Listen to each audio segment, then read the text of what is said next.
అందరికీ నమస్కారం.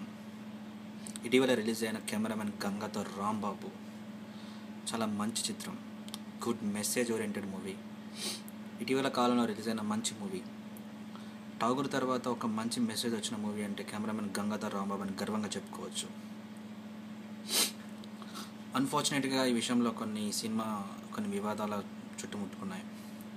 కొన్ని సన్నివేశాలు తెలంగాణ జీవితాలను లేకపోతే తెలంగాణ ప్రజల మనోభావాలను కించపరిచేలా ఉన్నాయని చెప్పేసి తెలంగాణ నాయకులు, తెలంగాణ నాయకులు లేకపోతే తెలంగాణ యాక్టివిటీస్, ఆ చిత్ర దర్శకుడు పూరి జగన్నాథ్ లేకపోతే డిస్ట్రిబ్యూటర్ దిల్ రాజ్ గారు ఆఫీస్ని లేకపోతే వెహికల్స్ని లేకపోతే వాళ్ళ ప్రాపర్టీస్ని ధ్వంసం చేయడం అందరూ తెలిసిన విషయమే.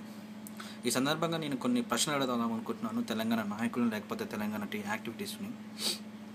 అసలు తెలంగాణ ఉద్యమం అంటే ఏంటి?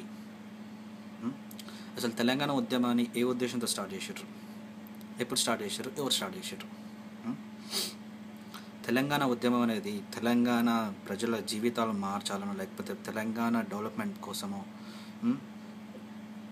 మొదలుపెట్టారు తప్పించి సినిమాలో మమ్మల్ని తప్పుగా చూపిస్తున్నారు, కించపరిచేలాగా చూపిస్తున్నారని మొదలుపెట్టలేదు. అసలు సిసలైన తెలంగాణ నాయకులు ఇప్పుడు లేరు. ఆ ఉద్యమం స్టార్ట్ చేసిన వాళ్ళు, నేను ఉద్యమం స్టార్ట్ చేశాను లేకపోతే నేను తెలంగాణ వాదిని అని చెప్పేసి చెప్పుకొని తిరిగే నాయకులు తప్పించి అసలు సిన్సియర్గా పనిచేసే నాయకులు లేరు. తెలంగాణ కావాలనుకుంటే ఢిల్లీలో గొడవలు చేయండి, అంతేగాని హైదరాబాదులో గొడవలు చేసినంత మాత్రాన ఏం కాదు. సెంట్రల్ గవర్నమెంట్తో మాట్లాడుకోండి, దానికి ఒక వే ఉంటుంది. అంతేగాని రోడ్ మీద పడేసి లేకపోతే సినిమా వాళ్ళు తీసిన సినిమాల మీద పడిగో లేకపోతే చిన్న చిన్న విషయాల మీద పెద్ద చేసి చూపిస్తే తెలంగాణ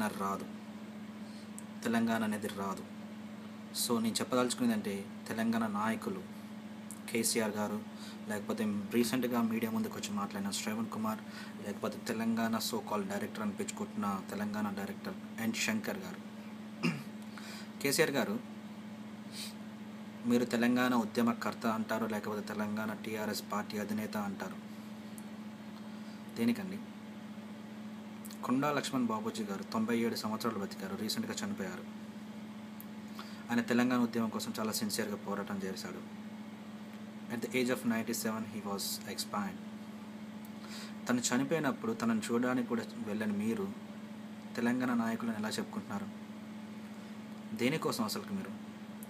సపరేట్ తెలంగాణ వచ్చిన తర్వాత తెలంగాణ రాష్ట్రానికి ముఖ్యమంత్రి అయిపోయి తెలంగాణను ఇంకా దోచుకోవాలనో లేకపోతే తెలంగాణ ప్రజల జీవితాలను ఇంకా అనాగరికం చేయాలనో లేకపోతే మీ ఆస్తులు పెంచుకోవడం తప్పించి వేరే ఉద్దేశంతో మీరు రాలేదనే విషయం తెలంగాణ ప్రజలకు అర్థమవుతుంది. Shravan Kumar, second point. శ్రవణ్ కుమార్, మీ రాజకీయ జీవితం ఎక్కడి నుంచి మొదలైందండి? లేకపోతే నాకు తెలిసినంత వరకు మీరు పీఆర్పీ పార్టీలో జాయిన్ అయినప్పటి నుంచి నాకు తెలుసు. అంటే మేబీ మీ పేరు విన్నాను, పర్సనల్గా మీరు నాకు తెలియదు. పవన్ కళ్యాణ్ గారు మీకు పార్టీ టికెట్ ఇప్పించారు. ఈరోజు అదే పవన్ కళ్యాణ్ స్టూడియోలో కూర్చొని మీరు తిడుతున్నారు. దేనికోసం అండి? నిజంగా మీరు చెప్పండి, తెలంగాణని ఏమన్నా తక్కువ చేసి మాట్లాడినట్టున్నాయా? లేదు కదా. మీరు చెప్పండి. ఏదో మీ పార్టీ అధినేత మెప్పు పొందాలనో లేకపోతే పదవులు రావాలనో లేకపోతే పాపులారిటీ పెరగాలనో లబ్ధి కోసమో నీ సొంత లబ్ధి కోసం చేసాను తప్పించి సిన్సియర్గా నువ్వు తెలంగాణ కోసం పోరాడే నాయకుడు కాదు. ఆ నాయకులు వేరే ఉన్నారు, ఆ క్వాలిటీస్ వేరు.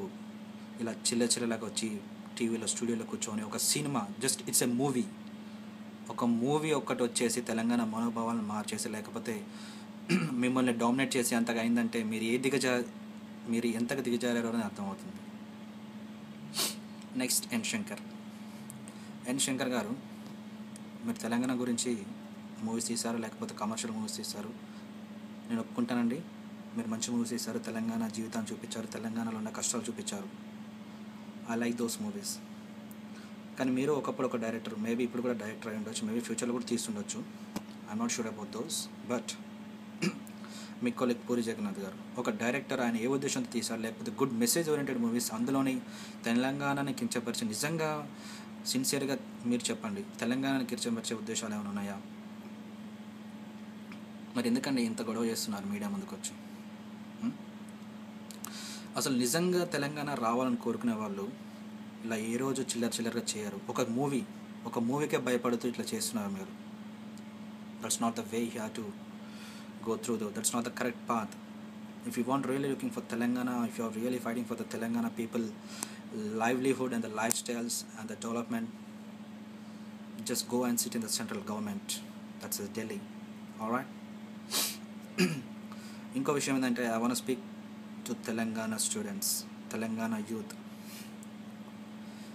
అరే పిచ్చోళ్ళారా, మీరు ఏదో గొడవలు చేసేసి తెలంగాణ యాక్టివిటీస్లో అనిపించుకోండి, కానీ ఎంతకాలం వరకు అది? ఒకసారి తెలంగాణ వచ్చిన తర్వాత ఇప్పుడు మిమ్మల్ని వాడుకుంటున్నారు ఈ నాయకులు, మిమ్మల్ని చూడరు. వాళ్ళు కోట్లకు సంపాదించుకున్నారా? మీరేం సంపాదించారు? మీ చదువులు వదిలేసి రోడ్ల మీద వాడిని తిడుతూ, లేకపోతే వాడి దిష్టి బొమ్మలు తగలబెట్టుకుంటూ, వాడి సినిమా రీళ్ళు తగలబెట్టుకుంటూ, ఎవరెవరో చేస్తూ, ఎవడో ఆఫీస్లో పగలగొట్టుకుంటూ ఎందుకు? ఏమొస్తుంది మీకు? మీకు ఏమైనా డబ్బులు ఇస్తే వాళ్ళు చేపిస్తున్నారా? కాదు కదా. ఫ్యూచర్లో దోచుకునేది మన దగ్గర నుంచే, తెలంగాణ పీపుల్ దగ్గర నుంచే. ఈ లీడర్స్ సో కాల్ ఈరోజు తెలంగాణ కోసం మేము మా ప్రాణాలు ఇస్తామని మాట్లాడుతున్న లీడర్సే. అది గుర్తుపెట్టుకోండి. మీకు నిజంగా తెలంగాణ కావాలనుకుంటే, చాలా సిన్సియర్గా మీరు అందరూ ఉంటే, కమాన్ తెలంగాణ తీసుకొచ్చిన తర్వాత ఏ రకంగా తెలంగాణ స్టూడెంట్స్ లేకపోతే తెలంగాణ ప్రజలు కూడా దేనిలోకి తక్కువ కాదు. మాకు చదువులు ఉన్నాయి, మాకు ఎడ్యుకేషన్ ఉన్నాయి, మాకు డెవలప్మెంట్ ఉన్నది, మాకు ఒక నాగరికత ఉంది అని చెప్పేసి చూపించండి. అంతేగాని రోడ్ల మీద పడి ఇలా చిల్లర గొడవ చేసేసి లేకపోతే మీ లైఫ్ని ఖరాబ్ చేసుకోకండి. And finally what I want to say is like, good మూవీస్ని ఎంకరేజ్ చేయండి, అంతేగాని ఇలా డిస్క్రిమినేట్ చేయకండి, డిస్కరేజ్ చేయకండి. చిన్న విషయాలు ఉంటాయి, అవి మైండ్కి ఎక్కించుకోకండి. ఇవన్నీ కొన్ని రాజకీయ నాయకులు వాళ్ళ స్వార్థం కోసం లేకపోతే వాళ్ళ మనుగడ కోసం చేస్తున్న దాంట్లో మీరు బలి కాకండి తెలంగాణ స్టూడెంట్స్. ఓకే,